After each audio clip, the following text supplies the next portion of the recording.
Okay, we're here for the second day working on this truck to get ready to lift the cab up and pull the engine.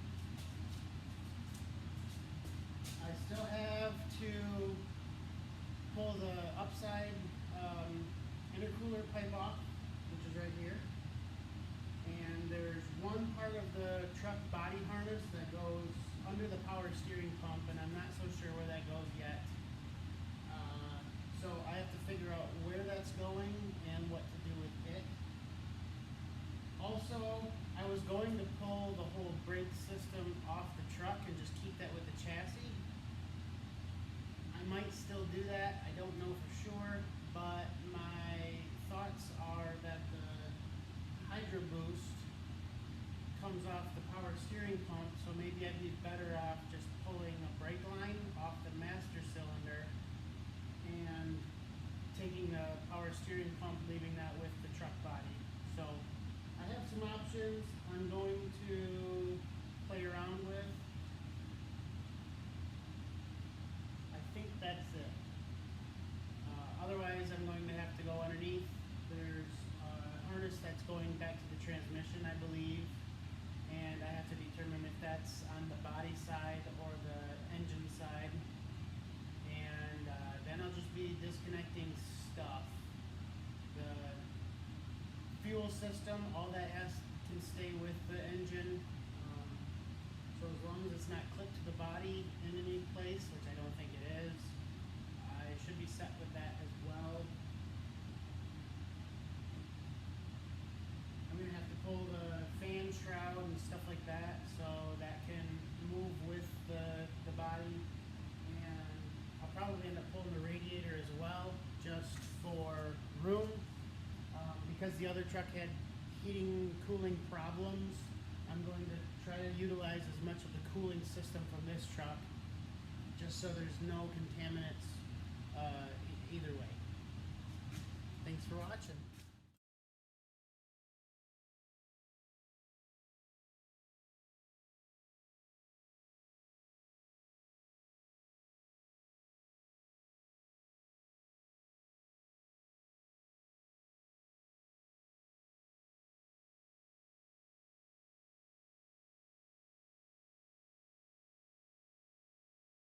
Okay, so remember when I said if I make a mistake, I'll let you know? Well, here it is. I've been disconnecting the power booster, brake booster, and there's 5 bolts with 10 millimeter heads on them that holds the brake booster together, and that's full of fluid. I did not know. It looks like the booster needs to be disconnected from the inside with like the brake pedal. So I have a mess, and I kind of took the whole thing apart as I was doing it, but it's out of the way now, and it's zip tied to the engine, so it'll come off, or the body will come off of it. So I'll have to trace this harness back. I believe it might be part of what was the lift pump system. It was powered, I think, straight to the battery, and then there was a ground wire which was wired to the back of one of the headlights. And if I am not mistaken, some of the headlight systems have a grounded switch system instead of a positive switch system. So that means when the ignition was on and the daytime running lights were grounded, because the ignition came on, then the lift pump would have worked. So kind of a tricky system, tricky way to get that done. I don't know if that was the AirDog way or if that was the previous owner's method of wiring, but it did work. So if that's the case, I'll just spend some time to clean that up so it's not just a rat's nest back here in the corner, and that's that. So this is also showing some of the internals of that brake booster. There's also some springs and valves up there too. So looking down, you can see that's the intercooler up pipe that snakes through here and then comes up to the intake. That's going to need to be removed down at the intercooler because that's going to hit the power steering that I chose to keep on the engine for now. And like I said, also the radiator and then this shroud will come off to clear that fan. And this right here, these group of wires is the wiring I was talking about that is part of the body harness, but it's behind the power steering pump. So when I get the truck off the ground, I will figure out where that's going and disconnect it down low.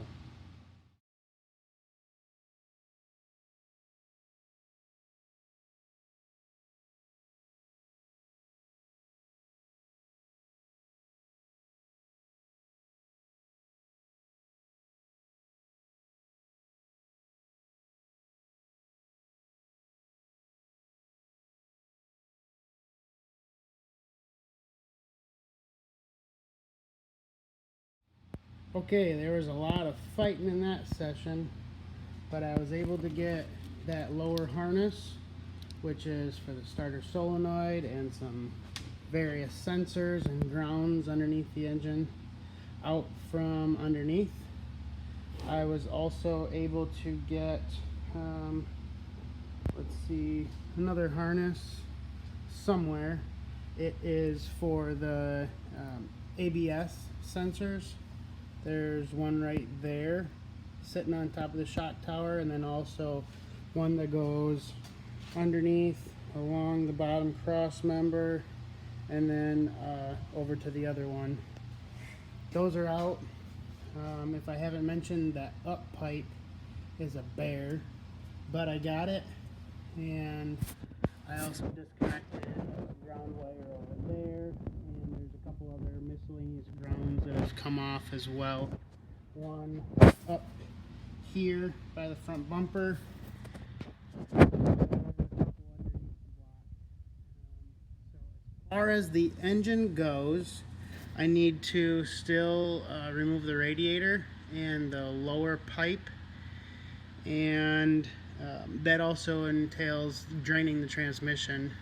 I won't have to on the other one, but of course I will here. So I'll drain the transmission, or at least get the lines drained enough that I can remove all that, and probably I'll shoot some air through there to make it a little less messy when I take it apart.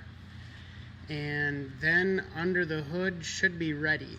Then the rest will be connectors along the chassis. If I have to remove the headlight or the taillight wiring, I don't know yet, but that's the plan. I would like to add that this type of paint can opener is one of my most used tools so far, other than your simple ratchets and sockets and stuff like that. These little bent screwdriver looking ends are so handy for popping out the plastic connectors that are like the two-piece where you have to pop the center out and then pull the outer. You can just get in there and pop them up. I also use them for, let's see if I can find one, something like this. When I'm taking these apart, watch that, pop, there we go. I'm going to put that back together because it wasn't necessary, but just that type of example, you'll see me grabbing this thing quite often, and I have them around the shop. Most times I can find them, but if I can't, the paint shop is pretty much happy to give them away just like they are a stirring stick. So keep those handy in your toolbox. They're good for you.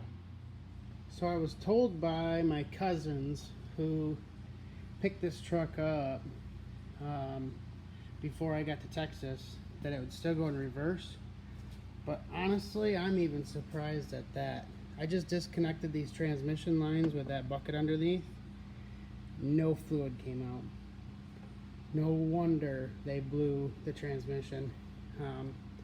The previous owner told me that he had just had it put in and then it blew again, and it was supposed to be under warranty.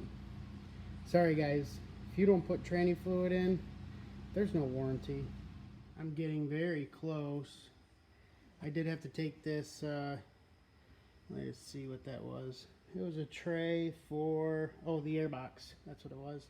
I had to take that out and disconnect all the lines and hoses on this side, and the radiator came out fairly well. That lower shroud I accidentally cracked. I'm going to have to remember to take the fan off the other engine before I take the belt loose and before I take any accessories like the AC pump off. Otherwise, I have the power steering system to drain and disconnect the steering box from the pump, and I actually do believe, and the steering's been disconnected as well. It's over there somewhere, right there. I actually believe that I am ready to move back behind the engine. Other than that, power steering. Thanks for watching. Take care, y'all.